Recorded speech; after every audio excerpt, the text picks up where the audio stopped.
Hola amigos de Cron Vanguardia Laboral, en esta ocasión les hablaremos sobre la situación de los salarios y su pérdida de poder adquisitivo. Para realizar este trabajo tuvimos la oportunidad de entrevistar a los investigadores Laura Juárez de la Universidad Obrera de México y a Héctor de la Cueva del Centro de Investigación Laboral y Asesoría Sindical. Asimismo, conversamos con Basilio González, presidente de la Comisión Nacional de los Salarios Mínimos, quienes nos compartieron sus opiniones. Acompáñenos. El pueblo de este país siempre pierde, nunca gana. Se imagina que es feliz porque siembra marihuana. Salario mínimo al gobernador para que agonice del mismo dolor. La figura de salario mínimo tiene la idea de la justicia social, ¿no? De que un trabajador, el más pobre de este país, viva de manera digna. Un salario mínimo tendría que ser suficiente, no para cubrir esta canasta básica de solo 40 productos, no.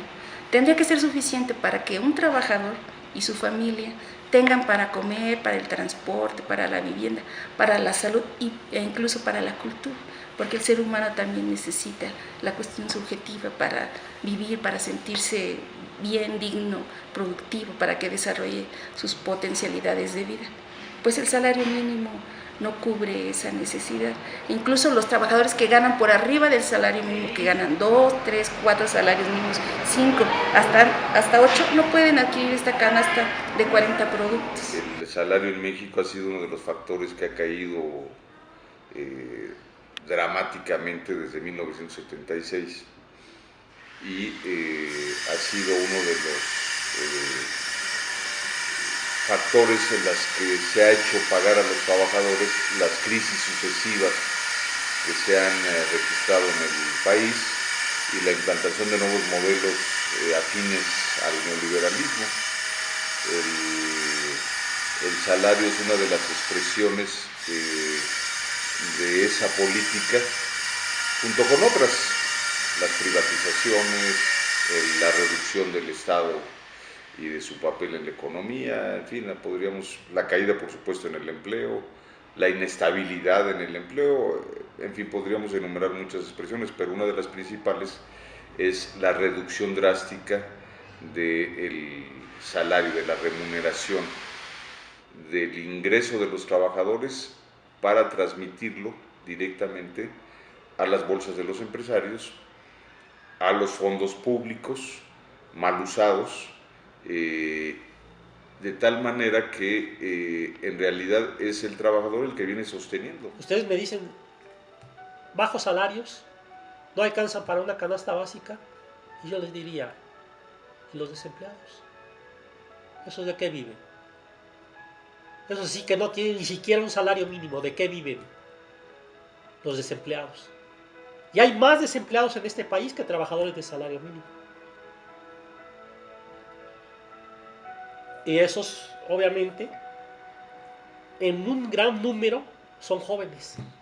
Son los jóvenes que llegan a su edad productiva, los 18 años, y que en el momento en que se presentan en el trabajo encuentran todos los obstáculos para poder entrar a laborar. ¿Y por qué encuentran obstáculos? Porque si no se están creando empleos suficientes, pues los que ya están ahí, pues no quieren irse. Y si no hay más empleos, entonces ¿dónde van a trabajar ellos? Si la economía no los está generando. Y entonces, pues sí, tenemos todos los problemas que ya sabemos. Del mercado de comercio informal, porque tienen que vivir, no porque no ganen salario no van a comer. Se calcula que históricamente del 76 a la fecha el salario ha perdido más del 75% de su poder adquisitivo. Entonces estamos hablando de una caída drástica, de la cual no ha habido una recuperación, porque se ha dicho que en algunos de estos de último periodo, estos últimos 10 años ha habido una recuperación, pero eso es falso, definitivamente, ¿no? Entonces, eso es lo que estamos viviendo desde hace un buen tiempo en México, desde que de hecho se implantó el neoliberalismo en los años 80 a la fecha. Nosotros tenemos una estimación de los salarios del conjunto de los trabajadores que va de 1994, fecha en la que se da la gran devaluación a 2011, que es el año pasado. Tenemos, por ejemplo, que el salario mínimo general en términos nominales, es tomando en cuenta la inflación, aumentó 315.6%. El salario mínimo es el salario mínimo general. El salario mínimo en la zona A aumentó 291%, los salarios contractuales aumentaron 324%, los salarios de la industria manufacturera, de la industria de la construcción aumentaron 422%, mientras que la canasta básica indispensable de 40 productos aumentó 1.520.7%. Si consideramos solo el precio de un solo producto, por ejemplo la tortilla, tenemos que esta aumentó 1.220.4%, el pan blanco 941.6%, la harina de trigo 938.6%, la sal 773.2%, en fin, así podríamos hacer una mención grande de bienes y servicios que se requieren para vivir, que están por arriba de los aumentos al salario del conjunto de los trabajadores. Hablar del salario mínimo es hablar del deterioro de los salarios en el país, del conjunto de los trabajadores, es hablar del empobrecimiento de la población por este tope salarial. Pero es importante subrayar que el tope salarial no es lo único que está afectando los niveles de vida de los trabajadores. Hay otras políticas que están provocando, por ejemplo, un desempleo crónico, ¿sí? Una precarización de las condiciones de contratación, uso y despido de la mano de obra. El pueblo de este país no más se llena de hijos pa' que limpien parabrisas a una bola de canijos. Salario mínimo a los diputados para que se mueran bien encocainados. Entonces, ese argumento de descalificar de que ya nadie gana el salario mínimo, como para empezar, es falso. Y los trabajadores que ganan por arriba del salario mínimo también están en una situación muy precaria. El gobierno dice, no, pero no son muchos los que ganan el salario mínimo. Sí, son más de 6 millones los que ganan el salario mínimo. Es decir, es un sector grande de la población, por lo tanto sí tiene importancia.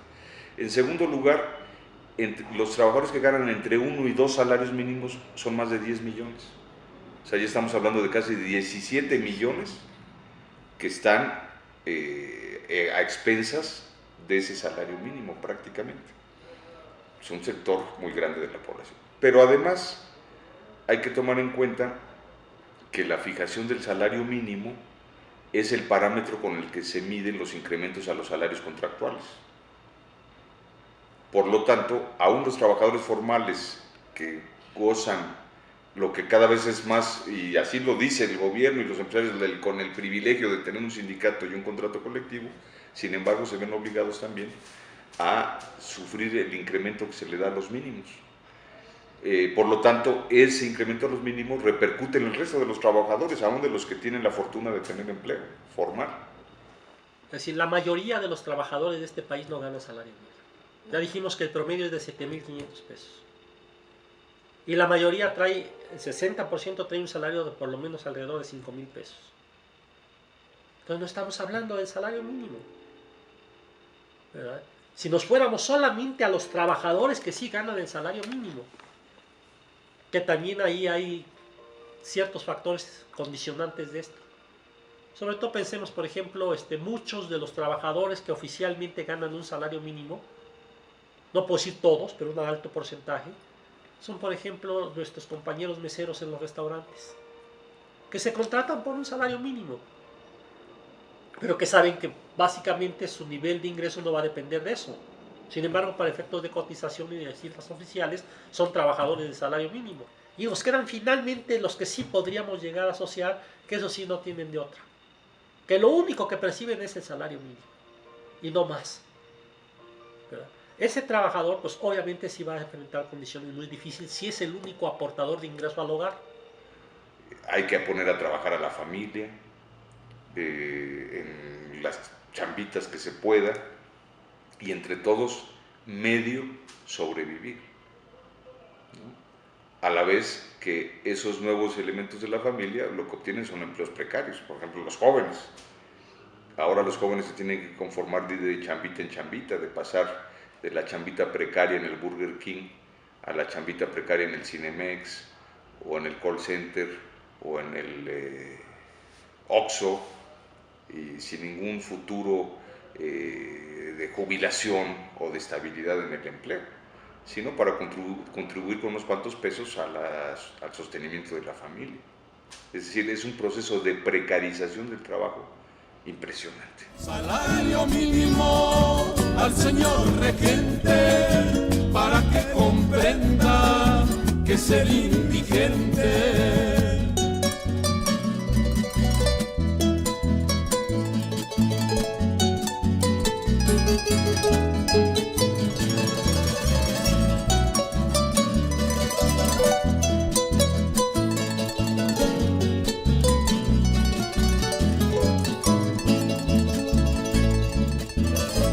Si no hay incrementos de productividad constantes y crecientes, desafortunadamente un país no llega a tener niveles salariales dignos en el concepto de lo que usa la Organización Internacional del Trabajo. Y fundamentalmente esa productividad que está vinculada a dos elementos: el proceso de inversión productiva, de modernización de la planta industrial. Si tenemos plantas obsoletas, plantas de muchos años atrás, pues ya no son competitivas. Y es difícil lograr mejoras sustantivas de productividad con ese tipo de plantas. Entonces necesitan inversiones productivas nuevas que modernicen la planta industrial, y para ello pues necesitamos también obreros suficientemente calificados que permitan poder aplicar esas tecnologías. Cuando incluso la productividad, por ejemplo, se incrementa y esa productividad no se refleja en incrementos salariales. Es el caso muy claro entre México, Estados Unidos y Canadá. Si antes un trabajador automotriz ganaba, digamos, 10 veces menos que un obrero canadiense o norteamericano por el mismo trabajo, ahora gana 12, 13, 14 veces menos.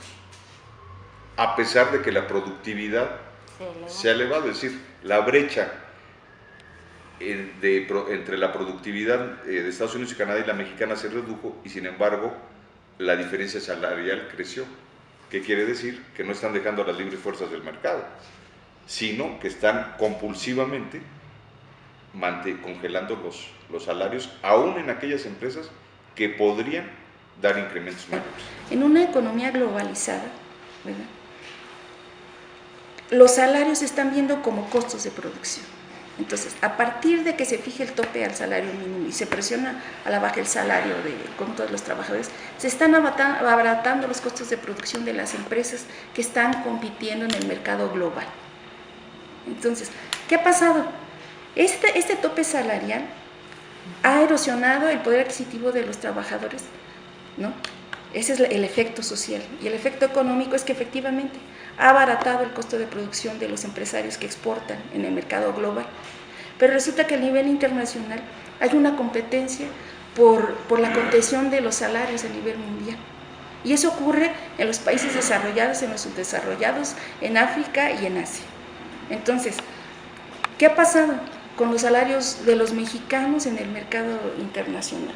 Los trabajadores de México son de los que ganan un salario de los más bajos del mundo. El pueblo de este país no necesita estudiantes si hay banqueros y políticos y gobiernos ambulantes. El pueblo de este país no necesita consejos. México es dependiente, por ejemplo, de las importaciones para poder producir. O sea, depende de bienes intermedios y bienes de capital para poder producir. Se importa inflación. Se importa inflación cuando se importan alimentos. Se importa inflación cuando se importan insumos para la industria. Se importa inflación cuando se importan bienes de capital o maquinaria, ¿verdad? Se importa inflación cuando se demanda mano de obra calificada del exterior. México es dependiente. Se importa inflación. Se genera inflación cuando no hay un desarrollo de lo que llamamos de las fuerzas productivas.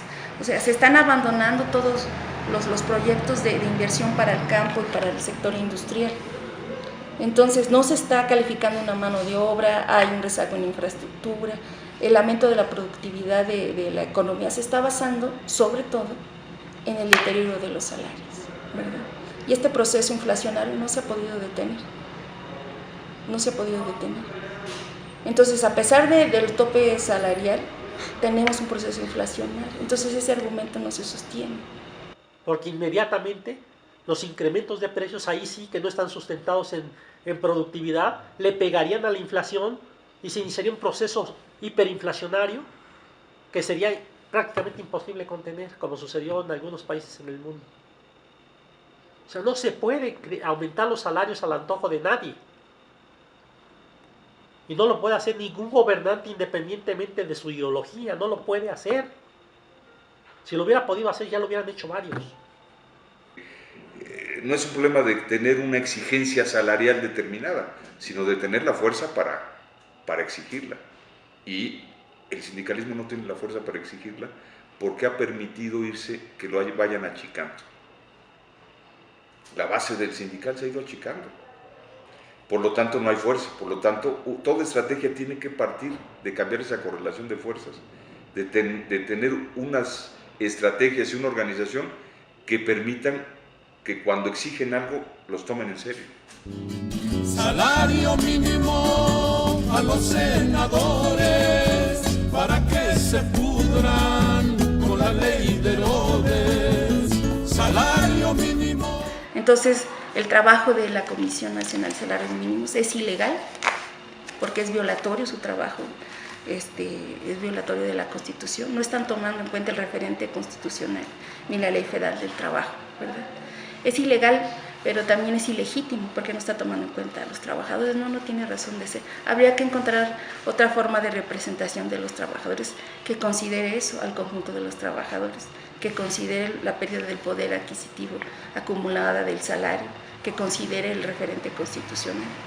La desaparición de la Comisión Nacional de Salarios Mínimos, porque es una comisión inoperante que solo sirve, es un instrumento de imposición de esos topes salariales. Hay propuestas en el sentido de que haya instituciones autónomas que fijen el incremento que debería existir de los salarios para que coincidan con lo que establece la Constitución. Mientras que la Constitución no se cambie, y no importa quién lo diga, pues no se puede cambiar esto. Así de sencillo. ¿Qué otros planteamientos se han hecho de quién debe fijar los salarios en México? Quienes han hecho propuestas o nos han señalado que lo fije el Congreso. Volveríamos, no volveríamos a lo mismo. ¿Cuál es el partido mayoritario en el Congreso? Sería el que tendría que fijar el salario, entonces dirían, el partido que tenga la mayoría ahí está mayoritariando la fijación del salario mínimo. Primero. Y segundo lugar, ¿fijarían salarios distintos a los nuestros? Ese es el punto crítico. ¿Podrían hacerlo? Yo les diría que prácticamente no pueden hacerlo porque no depende de la voluntad simplemente de quienes lo fijen. Tienen que ver lo que está pasando en la economía. Porque si comienzan a fijar fuera de las reglas de la economía, lo que van a generar es la hiperinflación que ya tuvimos en años pasados. O sea, los salarios no pueden simplemente alguien llegar y decidir auméntenlos y ya. Sería un suicidio político de cualquier gobernante que pudiéndolo hacer no lo hiciera. El tope salarial es un problema político. O sea, ¿quién tiene el dominio de la economía? Las grandes empresas transnacionales que invierten, que se asocian con una clase política, ¿verdad?, que está imponiendo una política económica dentro de la que se encuentra la política laboral, específicamente en este caso la política salarial. Se ponen de acuerdo para que se imponga el tope al salario mínimo, porque los inversionistas, los empresarios, los patrones del país necesitan el abaratamiento del costo de la mano de obra. El pueblo de este país está harto de ladrones que le roban su trabajo y millones de millones. El pueblo de este país no necesita cultura, todo vale pura madre, o vale una madre pura. Salario mínimo, no rompan la fila por el bienestar nuestra familia.